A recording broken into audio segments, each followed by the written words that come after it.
everybody. Thank you all for tuning in. And what an amazing talk that we had from Danette. Sorry, I'm not very good with pronouncing names, but the info that you shared was very overwhelming. I don't even think I could type that fast either. So hopefully all of you were able to get that transcript. So when it comes to business building, I can't really say I have any experiences. I haven't really built a business myself. I have done many side hustles in my life where I had my own Amazon store where I was selling multiple different items and products. I had my own YouTube editing business, I guess you could say. I had a lot of dealerships reach out to me and I was doing work for them. I had my own photography business where I was going and taking photos for dealerships and other clients as well and doing work for them. I've worked with Ferrari and McLaren and Lamborghini on a few of the advertisements that they've done, as well as some photos for them. I had my own detailing business for a while, and that's about as much as I've done when it comes to building my own business. And one of the things that I always reminded myself when working on anything was to remind myself of the things that Dad always taught me. And those were all of his sayings, is what I call them.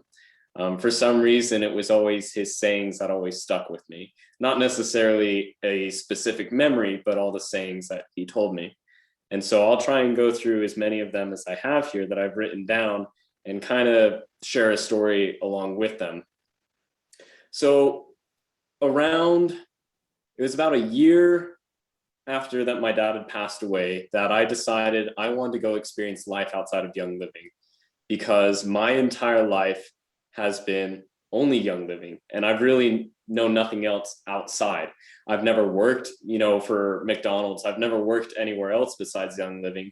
And when I was younger, I knew that my name carried a lot of weight. And so I was able to get away with some things like not showing up to work on time or leaving work early, or just not showing up in general. And when I was that age, I realized that, it was going to impact my name in a lot of different ways. I didn't realize that it was going to affect it in a bad way. And my mom said, I think you need to go and do something outside Young Living where there will be dire consequences if you don't end up showing to work on time and if you don't end up staying committed to work. And so I said, all right, I'll give it a try. So I found an apartment in American Fork, which is about 20 minutes away from home. And all of my roommates ended up having to work for doTERRA. So it was a very fun time. All great guys, really, really enjoyed my time there with them. And like I said, very nice people. And they really enjoyed Zing. I couldn't buy enough Zing to keep it in the fridge. Anywho, the first job that I started was a delivery driver for a cookie company called Chip. And I happened to be the only delivery driver. And I was doing part-time because I was still working on school. I was doing my freshman year at UVU. And because I was the only delivery driver, I ended up being full-time. And for a while, I really enjoyed it because I could just drive around. I'm a major car enthusiast. And so just driving my car around and delivering cookies and being able to listen to music and podcasts while driving around, it was great. And it didn't involve a lot of manual labor. But about 2-3 months in, I started to get pretty fed up with it as it was very repetitive. There wasn't really anything exciting or new. It was very boring. And I remember my dad telling me that if I'm going to try something, that I have to dedicate at least 6 months of my time to it. Because he said in those 6 months of time, if you can dedicate enough of your time and your energy, you'll be able to see if you'll be able to accomplish anything with whatever you're doing within those 6 months. And so I decided to stick it out for the 6 months. And by the time I was done with 6 months, I didn't feel like I had really gained any knowledge, any certain skills that I thought were valuable. And so I left. And after that, I realized that I hated working for other people. I wanted to work for myself. And my dad was the exact same way. He said he wasn't going to have somebody else control his life, that he wanted to be in control of his life and what he did with his time. And so I went on a journey of starting multiple different side hustles. And so what I did is every 6 months, I found something new to do. And like I said, At one point in time, I opened up my own Shopify store on Amazon, and I sold multiple products, made a lot of good money off of that. And then I did my detailing business. It was a lot of hard work. Made a decent amount of money off of that too. Photography was very difficult as I was driving all over the state to numerous different locations, being flown out to different locations to do photo shoots and stuff, and video shoots. But each one of these side hustles that I did, I dedicated 6 months of my time to see if I had learned anything that I hadn't learned of or knew of before, and that could be used later on in life. And so all those different side hustles made it very difficult. There were some times where it got really, really rough, and I wasn't quite sure if I wanted to do it or if I wanted to push myself to do it. But I reminded myself that I had to dedicate those 6 months, that I had to do it. And so the one thing that I want to share with all of those things that I did is my dad said it's learn everything you can, even if you know a lot. And even after doing all of those side hustles and everything, I still talk to a lot of people in the car community here in Utah that have started up their own businesses and the experiences that they went through, because there's something to learn from them as well. And being a young kid like I am, sometimes we think we know everything in the world, and that's just not the case at all. It really isn't. We like to think that we do know everything, but we really don't. And so that kind of leads me on to my next saying that my dad always shared with me is it's better to know a lot about a little than a little. Oh, it's better to know a little about a lot than a lot about a little. And it's a hard one to remember. But what he meant by that is it's best to know a lot of different things. That way, if you're engaging or talking with somebody, you can carry out a conversation with them on a similar topic that they are having. But if you go up to a rocket scientist and you don't even know anything about rocket science, those guys can tell you whatever you want and you wouldn't know the better.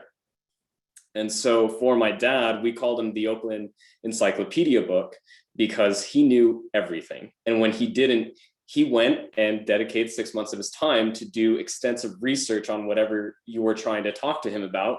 And he said, give me 6 months and then we'll come back and have a chat about it. And I love that. He was very dedicated to knowing more. And it wasn't that he wanted to just be that person that knew everything. He wanted to be able to have long, drawn out conversations with that person to see if there was anything that they had that he could learn from. And I always admired that about my dad. Sorry, I have all these sayings saved. So with doing all those side hustles, there was a lot of work involved. And there were a lot of times where, I could just sit there and do nothing because I still had money in my bank account. But I knew that I needed to push myself as much as I could because I wanted to see what I was capable of. And my dad told me that it's always great to see what your breaking point is so that you can overcome that breaking point and find new breaking points. It's really great because I don't know if you've ever seen this photo that has kind of gone around the internet a few times, but it's two gentlemen. It depicts two gentlemen, and one gentleman is digging towards this giant diamond, and he ends up giving up like 10 feet away from finding this big diamond. And the other guy keeps going and keeps going and keeps going, and the diamond's actually further than the guy who's looking for the diamond above him. Well, the gentleman on the bottom pushed himself to do as much as he could and never gave up. And he was able to get that diamond. And so anytime I was really close to quitting or just getting fed up with it, I reminded myself to just keep doing as much as I could. And that leads me on to my next saying that Dad shared with me was, there's no excuses. When I was growing up, I can't was just about as bad as saying the F word. We got our mouths washed out with soap because it was negative. It was a negative word. And my dad was always about building a positive mindset because he said, if you have your mindset in the right place, you can do anything you want in this world, no matter what it is. But you have to be in the right mindset and you have to have a positive mindset. And the reason why I say that is because us as human beings, we're so quick to react to negativity and we're so easy to just say that we can't do it because it's easier than putting the work in. And there were a few times where, my dad would tell me to go do something. And I said, well, Dad, I'm too young. I can't do that. And he said, no, you just don't want to do it, which was also the case. I didn't want to do it. And a perfect example of this was we were living down in Ecuador and my dad said to go mow the grass. And I said, well, Dad, I can't. My legs are too short. And he said, well, we can fix that, can't we? So we went out to the shop and got PVC pipe and put 2x4s on the end of the PVC pipe so I could push the clutch all the way down because my legs were too short. And that to me was just a perfect example that you can do anything. There is no excuse. And, you know, there are a lot of people in this world that there are such things as valid excuses, disabilities, you know, limbs are missing, you know, or they have a hard time understanding or processing things. But even those people are able to find a way to get stuff done that they want to do as well. And I absolutely admire that. And, you know, my dad at any point in time in his life could have just said, I can't do it. My dad suffered excruciating pain every single day, but he didn't use that as an excuse. And he never wanted anybody to know that he was in a lot of pain. And you know, it was setting an example to me to show that I can do it no matter what. And it's kind of a terrible thing at the exact same time, because, you know, sometimes when I'm feeling lazy and I just don't want to do it, I have to remind myself, I have to do it because I don't have an excuse, and there are no excuses. And so, like I said, I loved and hated that about my dad, is there was no excuses with him. As you know, my parents are very frugal and always made sure to give more than what they took. And even now, you know, my mother, you know, runs a, you know, multi-billion-dollar company. And the perfect example I have of them being frugal is last year, my mom said that her car was too small. And she didn't like how small and light it was in the winter as it hovered. And so I said, okay, well, let's go get you something bigger. And she said, yeah, that's fine and all, but I don't want to have to pay for it. I don't need to get one. And I said, Mom, it's not like you don't have the money. Let's just go get you a car that you like. And she said, no, it's fine. I'll just put more bags of sand in my car and I'll just deal with it. That's just her mentality, is if she doesn't have to pay for it, if she doesn't have to buy it, if it's not something that she needs, then she won't buy it. And they always told me that when I was younger, buy what you need and not what you want. And learning this at a very early age is a great thing to learn, because, you know, saving all that money that you acquire in your youth can be put towards investments or stocks or something to help accumulate more growth over time. And I ended up doing that once I started making a lot of my side hustles, and I started doing what's called an 85-15 rule. 85% of what I earned went into my savings or back into investments or anything like that. And I lived off the other 15%. Some people can't do this, and that's totally fine, but find something that you can live off of. It can be 90-10, it can be 80-20, it can be 70-30, whatever works for you. But that number for me still works till this day with my wife and I. And so 85% of what we both earn, we put back into our savings. So one day we can buy a house or we can retire, which will never be the case. I don't think I'll ever retire. But like I was saying, about a year and a half into searching a car for my mom, she just was never satisfied because she refused to pay that much money for a car that she wanted. And we're talking like $30,000 here, which is still a lot of money, but that's an average price that you pay for a car of the size that she was wanting. And, you know, I called her and I was like, hey, I think I found the one. And, you know, I went and drove it up to her, took her for a test drive. And she's like, great, what's the price tag? And I said, well, after taxes, it's $37,000.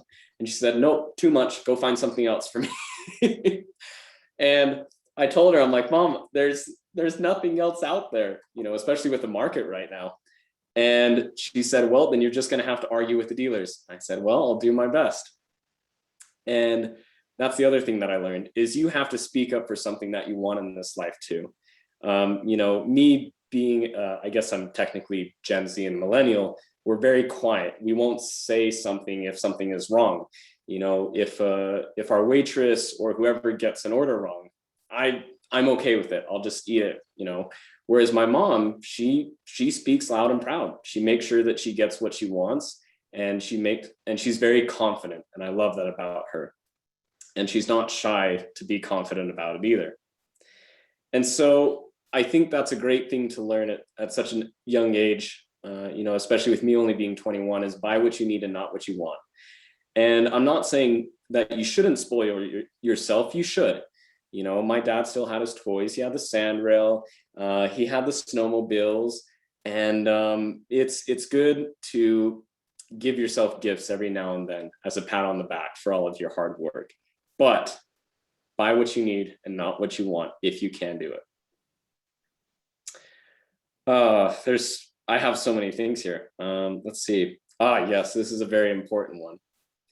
So also being a teenager, we hate doing laundry. We will refuse to do laundry up until there are literally no clothes left in the drawers. We will use our shirts 2 to 3 times a week. We'll flip our underwear inside out, back, left, right, whatever. We'll wear it reverse until there's just no other option, right? And my dad came down to my room one time and said, "Son, your room is cluttered, and a cluttered room leads to a cluttered mind." Now, I didn't understand what he meant at that time, but that day that he came down and said it, I had a test. And I had studied for this test for a long, long time, as it was a test that I struggled with. I struggle a lot with math because math here in the States is way different than the math that I grew up with when living in Ecuador. Same principles, but the way that things are done as far as equations, it's very different. And so I struggled with that, and I knew I had to study very hard. I got my test back a few days later, and I failed miserably on that test. And, my dad saw the score and he said, "Your room was cluttered that day. The next time you take a test, I want you to clean your room at least a day or so before your test and take it again." And so we had finals coming up, and, I didn't really think too much of it, but I said, "Yeah, what the heck? I need to clean my room anyway."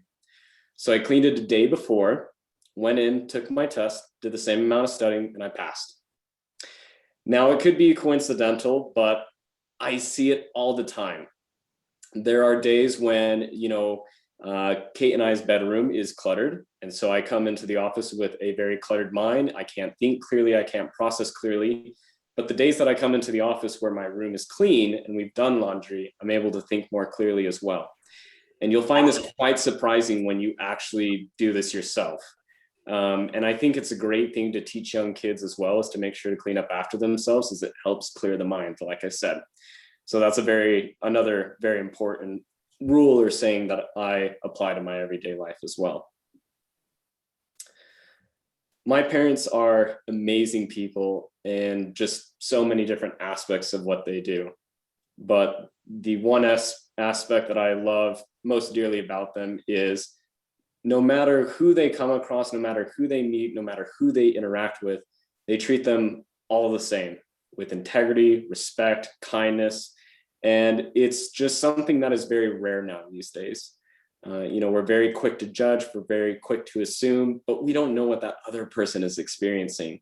And that goes back to, my dad saying that there are no excuses. And the other thing that he also said too is whatever you're dealing with, somebody is dealing with something way, way worse than you are.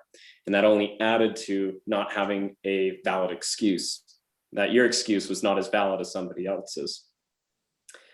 And the best story that I have about that is years and years ago when we were living down in Ecuador, there was a massive monsoon and it washed out a part of the main road that gets to our farm. And we had employees on the other side, and we had employees on the other side that was washed out of the road. We were kind of on the other side. It's hard to explain. And my dad said, "Well, we have to put a culvert in to let the water go through so then we can fill it back up." And in the process of doing that, one of the workers got caught by the tide of the monsoon. And my dad was yelling at the workers to grab a rope. He tied it to himself and he said, "Hold on." And he jumped in and grabbed the worker and pulled him out. And I will never forget the words that man said. His name is Panchito and he still works on the farm. He's our operations manager. So he covers all the heavy equipment down there. Just an amazing gentleman. His kids, one has graduated from the academy and 2 are currently attending as well. But he said, "Why me? You're a big, rich man. You could have gone and bought another employee." And all my dad said was, "We're all human." And they could not understand. It it's just one of those moments where you realize that my dad was just so much more than this big CEO and president of a company, that his heart was just bigger than life. And watching my parents interact with everybody with respect and integrity has taught me immensely too, of how to be a gentleman, how to be kind and respectful to people, no matter what they've done in life, no matter what they've experienced, no matter how they talk to you. You should not talk to anybody differently. There's already so much negativity in this world, and the best way that you can fight that negativity is to kill it with kindness, is what we say. And positivity goes a long, long ways. And sometimes it doesn't show immediately, but I promise you that that positivity towards that other person goes a long, long ways and will affect them for the better as well.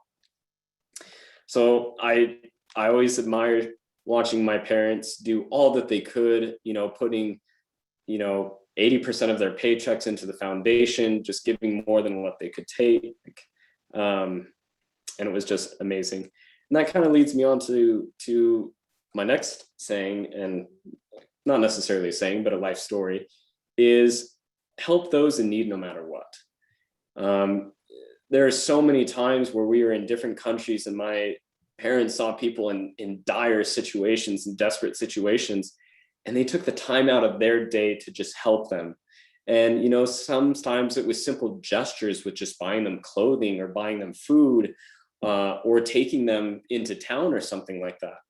But like I said, it's, showing that kind of positivity and that kind of humility to somebody else, that in return, we hope they will do the same thing as well when they see somebody else in need. And, there's so many times where we see people on the streets that, pretend to be homeless, and some that are homeless. And because of how I saw my parents treat people, I want to do the same thing and help too.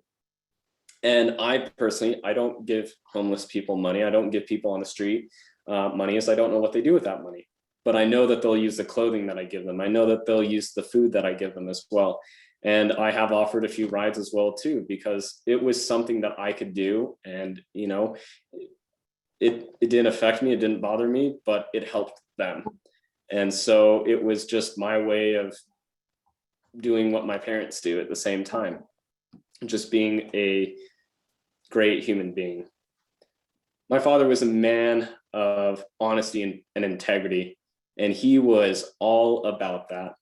And because of that, it hurt me deeply when I knew that my father had caught me in a lie. And there was one saying that still hurts me to this day, because there was a time in my life where I was very rebellious and I said things to my parents I wish I'd never said before. And luckily I was able to repair my relationship with my father before he passed away.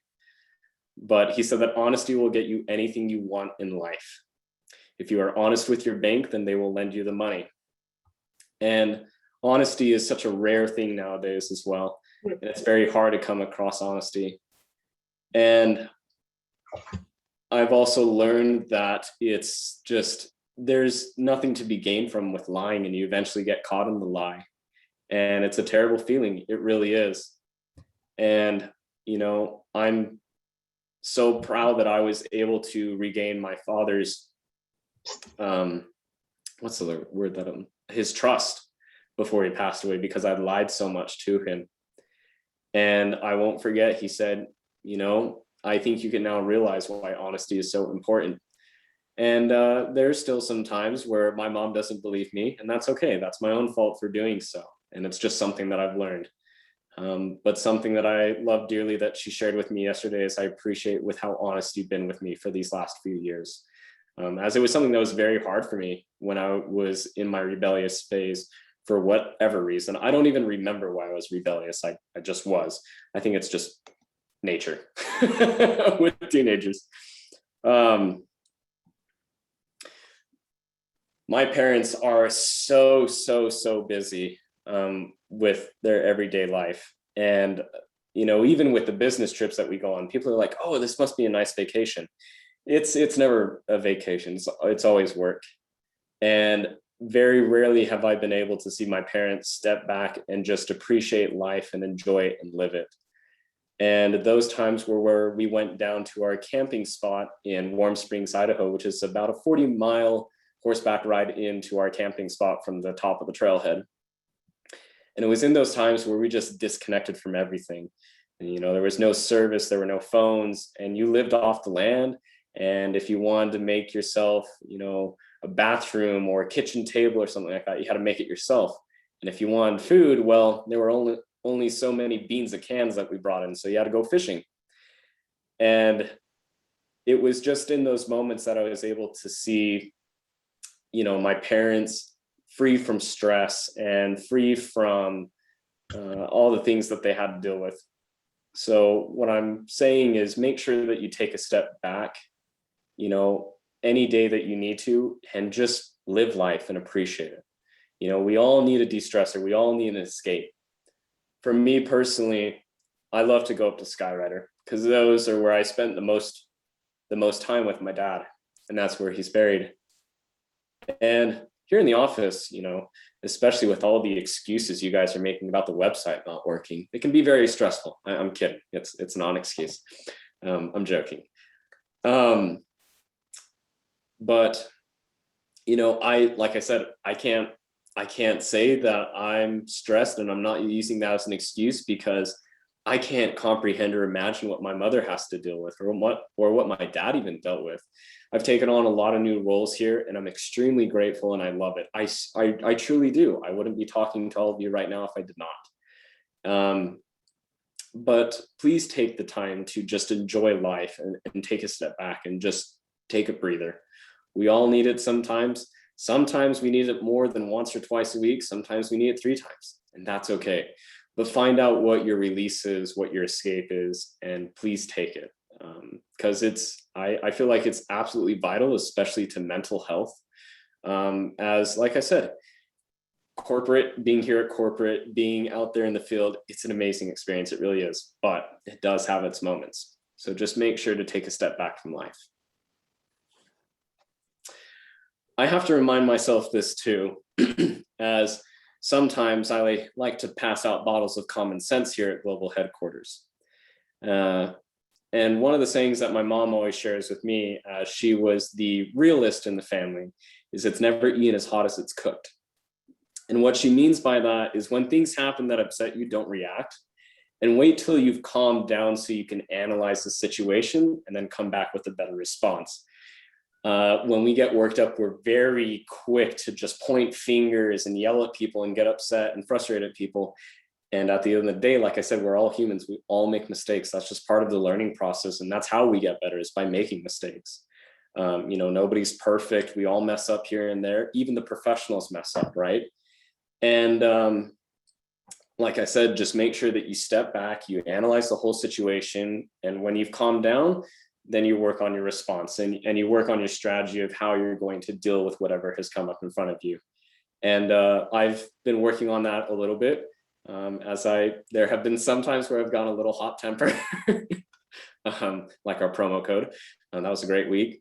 But yeah, just, you know, like I said, we're all humans. And so we just have to remind ourselves that, and we have to respect other people too, no matter how we're feeling or what we're dealing with, right? It's never right to take your emotions out on somebody else that doesn't deserve it. You know, whatever you're dealing with, that's something that you need to work on yourself and not to take out on others. Oh, let's see. What else do I have here? Let's see. There's a lot in a day's work. And, you know, even some days when I come home from the office, there's still things that I have to do. And one saying that I loved about my dad, because for him, work never stopped. I never saw him stop working. Even when he was sleeping, he was working. The gears were still turning in his head. And I remember when we'd go on camping trips, he would wake up and he always had a notepad next to him, and he'd wake up and you'd see him writing down.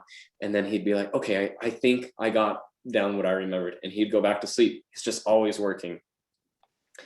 And like I said, there are so many things that my dad could use as an excuse and just not do the work. But one thing that he said to me after a baseball game, we were losing really badly. It was the state championships. We had worked all season to get there. And by inning 2, we were down by 13 points. And all of our team had pretty much quit. We just given up. And I just remember we called timeout and my dad came running over and he told all of us, all of my teammates, that if you're willing to quit, then you weren't willing to give it your all.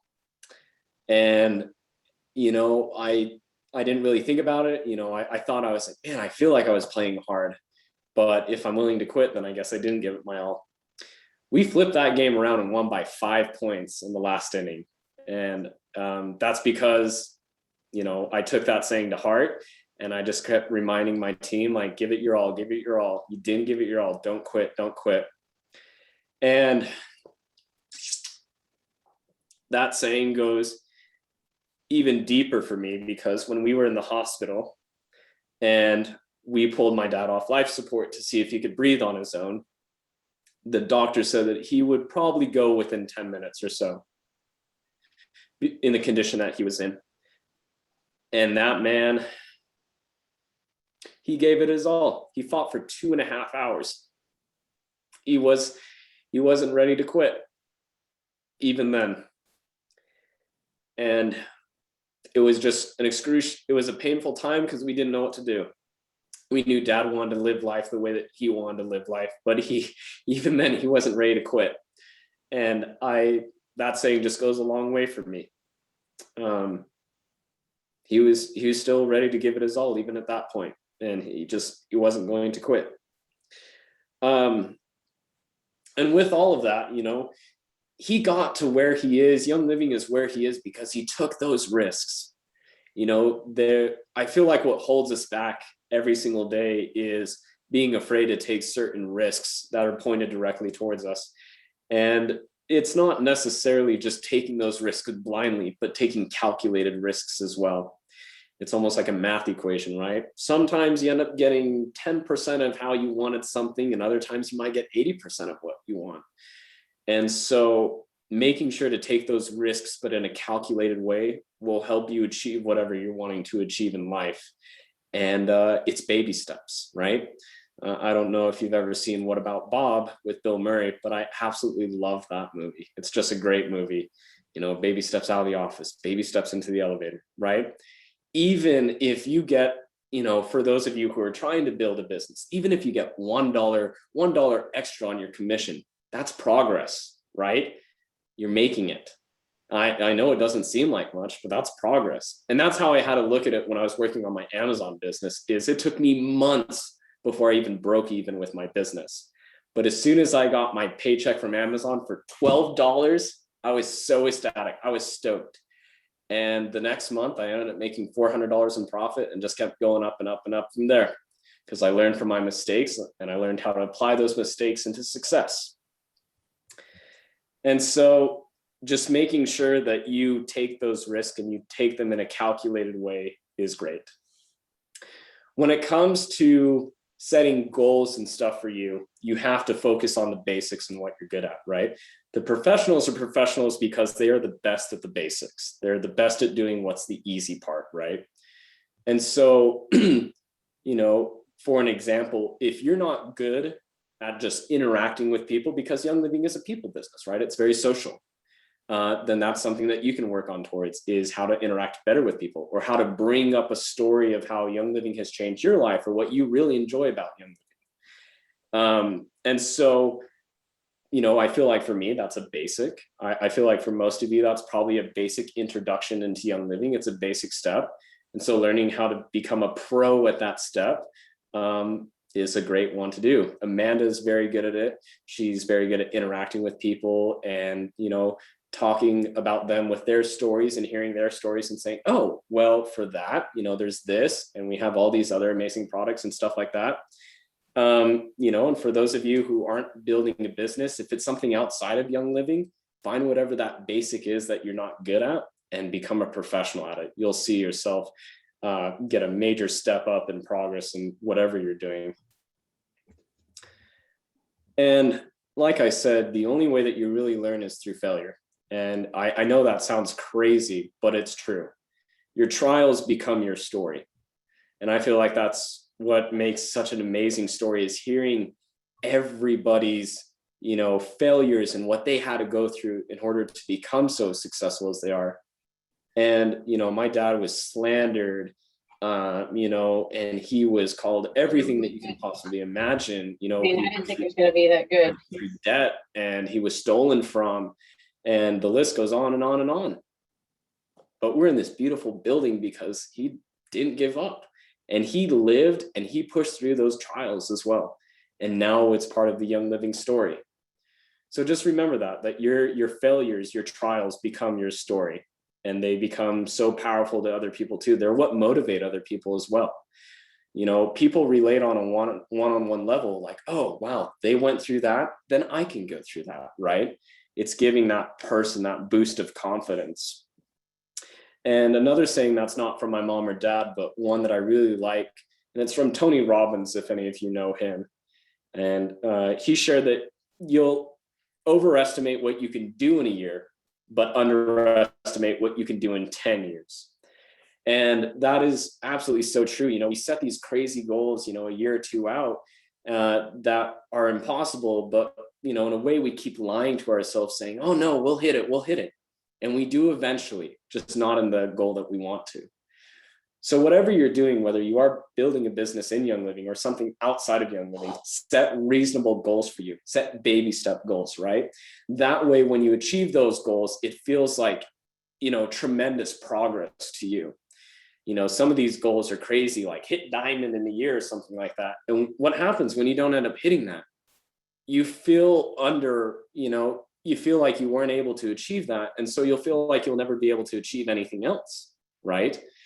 And so just making sure that you set reasonable goals and reachable. I'm not saying that hitting diamond in a year isn't reachable, but setting something for you that is a reasonable goal, a goal that you can hit within a reasonable time, is a great thing to do as well. And I think you're starting to get a pattern of how all having such a positive mindset can push you to do anything that you want and to get you to the place that you want as well. And like Amanda commented, persistence is key. Sometimes being stubborn is a good thing. The last two things that I really would like to share with you is die with memories and not dreams. I absolutely love that saying. And it was done by a gentleman up at the St. Mary's retreat. I can't remember his name, but that was a saying that I really, really did enjoy, is die with memories and not dreams. And that goes along with my last saying and my favorite saying of all time. If you're not living on the edge, then you're taking up too much space. So I hope all of you can at least take one thing away from everything that I shared, and hopefully everything that I have shared was hopeful to somebody. And thank you all so much for tuning in and for being part of this amazing family. It's an incredible journey. It's a long journey. And, our goal, my goal in general is to finish out my father's legacy, which is oils in every home. And it doesn't have to be Young Living essential oils as the first step. I think a lot of people don't realize what I'm saying when I say that, but you have to start somewhere, right? A lot of my friends started with other essential oil companies, and now they're with Young Living. When we get oils in every single home, truth will start to come forward. If you are searching for the truth, you will find the truth. And so we'll get there one day. That's my goal. And for you, your goal inside Young Living can be completely different, and that's totally fine. One of the questions that I get asked a lot is, how can we carry on my father's legacy? What can I do to be, a part of that movement? Being on this Zoom call right now and just listening is all you really need to do. Talking about Young Living or being part of Young Living, or just sharing about Young Living, even thinking about Young Living is carrying out his legacy, his mission. You don't have to buy products from us, right? You don't have to continuously buy every single month. You don't have to sign up the next amount of people within a month. That goal is for you to set. However you feel like you're carrying out his legacy, I want you to do that. So once again, thank you all so much. I really appreciate your time. I appreciate all of your efforts. I appreciate your patience. And just like I said, being a part of this amazing family. Thank you all very much.